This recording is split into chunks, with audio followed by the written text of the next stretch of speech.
देखो, दो प्रकार की भक्ति होती है।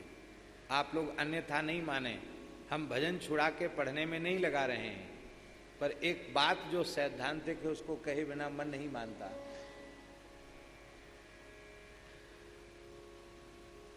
गुरुजनों के चरणों में बैठकर सद्ग्रंथों का स्वाध्याय करने से हमारे निष्ठा में, हमारे साधन में, हमारे विचारों में परिपक्वता आती है। फिर भटकाव का भय नहीं रहता है, और नहीं तो भटकाव का भय हो जाता है। हमारे पूज्य खाकचौक वाले महाराज जी कहते थे, एक महात्मा बन गया, भोला भाला था बेचारा, तो वृंदावन में रहा, तो दीक्षा ले ली उसने, किसी कृष्ण भक्ति संप्रदाय से दीक्षा ले ली। भोला था बेचारा, अब भगवान की भक्ति ही सर्वोपरि है ये नहीं जानता था। गुरुजी से बोला हम घूमे आए, बोले तुम घूमने लायक तो हो नहीं, पर तुम्हारी इच्छा तो घूमे। चला गया विचरण करने।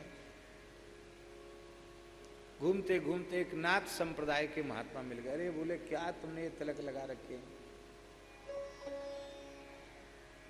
जोग जुगत जानी नहीं कपड़े रंगाए, क्या हुआ? हम तुमको कुछ ध्यान धारणा सिखाएंगे जिससे सिद्धि होगी।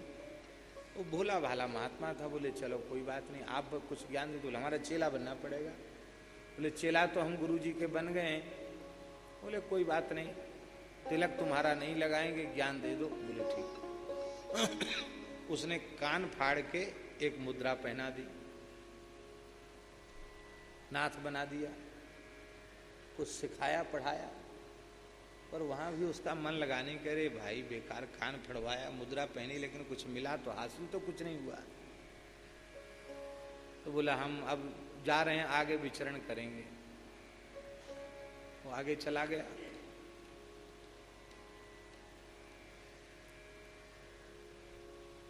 तो एक जगजीवन स्वामी का संप्रदाय है, वो भी बहुत अच्छा संप्रदाय है। बिहार प्रदेश में अभी भी उस परंपरा के लोग हैं। हाथ में गंडा बांधते हैं, 5 तत्वों का धागा, 5 रंग का धागा होता है। तिलक ऐसे ही लगाते, बीच में श्याम श्री लगाते हैं। वो एक प्रकार से निर्गुण मत की साधना है, राम नाम का जप करते हैं। तो उन्होंने कहा कि अरे तुम पंच तत्व को जाना नहीं तो पंच तत्व से ऊपर उठोगे कैसे, गंडा बांधो। तो उसके हाथ में गंडा बांध दिया जगजीवन स्वामी वाला। कुछ दिन वहां साधना किया।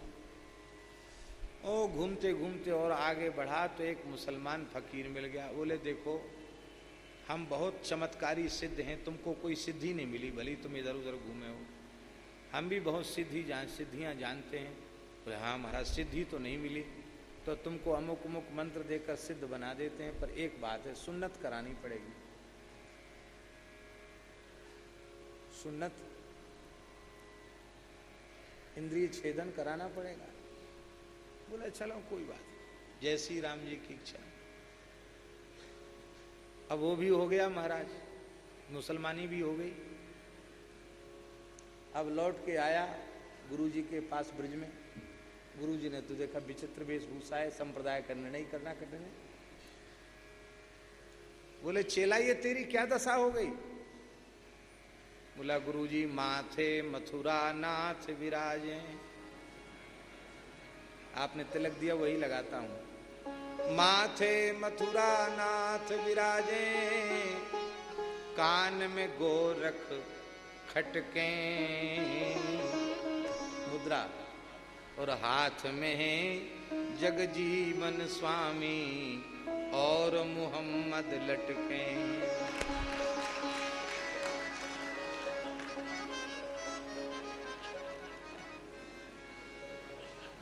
क्या बिडल पंथी होके आया, भद्र कराओ भाई इसको, भद्र कराओ। तुरंत उन्होंने भद्र कराया, पंचगव्य दिया और फिर जैसे तैसे पुनः अपने मार्ग में लेके आए। तो अब ये साधुसाई कथाएं हैं, मंच पे कहने योग्य तो है ही नहीं, लाइव कथा में तो बिल्कुल नहीं बोलना चाहिए, पर क्या करें, हमारा तो ऐसा ही है, हक्कड़साई स्वभाव है, जो मन में आता सो बोल देते हैं। तो महाराज इसलिए पढ़ना लिखना जरूरी है, इसलिए शास्त्रों का अध्ययन करना जरूरी है, जिसमें हम कहीं भी चले जाएं हमारी निष्ठा में कोई परिवर्तन न कर सके। इसके दो तरीके हैं महाराज जी। एक ये तरीका है कि एक तो हम संत सदगुरु के चरणों में बैठकर विधिवत अध्ययन करें। दूसरा तरीका यह है कि हम किसी शास्त्रों के मर्मज्ञ और प्रेमी अनुरागी संत की वाणी से दीर्घकाल तक सत्संग करें।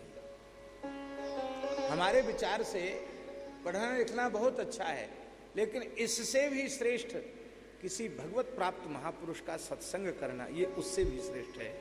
पढ़ने लिखने वाला भी कई बार भटक जाता है, पर श्रद्धेय स्वामी राम सुखदास जी महाराज की कोटि के संत का सत्संग करने वाला, हमें विश्वास है वो भटक नहीं सकता है।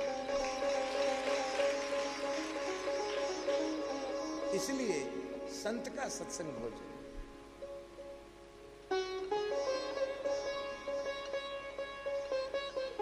अब हम आपसे पूछते हैं, वर्षों तक पूज्य स्वामी श्री अखंडानंद जी महाराज को आपने सुना, आप भटक सकती हैं? नहीं भटक सकती। क्यों? परिपक्व सत्संग मिल गया तो वो व्यक्ति भटकेगा नहीं। भटकता वही है जिसे सत्संग नहीं मिला है। तो आपने तो संपूर्ण शास्त्रों का अध्ययन करके ये निष्कर्ष निकाला कि जीव का चरम कल्याण भगवत शरणागति के बिना संभव नहीं है।